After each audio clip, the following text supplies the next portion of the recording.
पर अमेरिका अगर हमला करता है तो वहाँ से खामोशी नहीं होगी, ईरान की तरफ से भी सख्त मज़ामत होगी और ये लड़ाई जो है ये एक महदूद एरिया तक फैल सकती है। लेकिन आप समझते नहीं है अगर ईरान पर हमला होता है तो पाकिस्तान के लिए भी जो है बड़ा लम्हा फिक्री है, सोच का मुकाम है।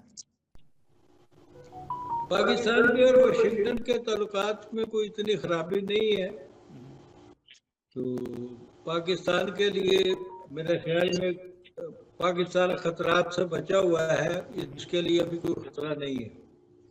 आने वाले मुस्तकबिल में तो सर खतरा हो सकता है ना, और ईरान को बचाने के लिए क्या पाकिस्तान आगे आ सकता है कोई, जैसे कि गुज़श्ता इसराइल के लिए अंदरूनी तौर पर पाकिस्तान ने बड़ी मदद की थी ईरान की। कोई किसी के काम नहीं आता, जब मुश्किल में होता है कोई किसी के काम नहीं आता। आप इंडिविजुअली देख लें या इज्तिमाई तौर पर देख लें, कोई किसी के काम नहीं आता, अपनी लड़ाई आप लड़नी पड़ती है।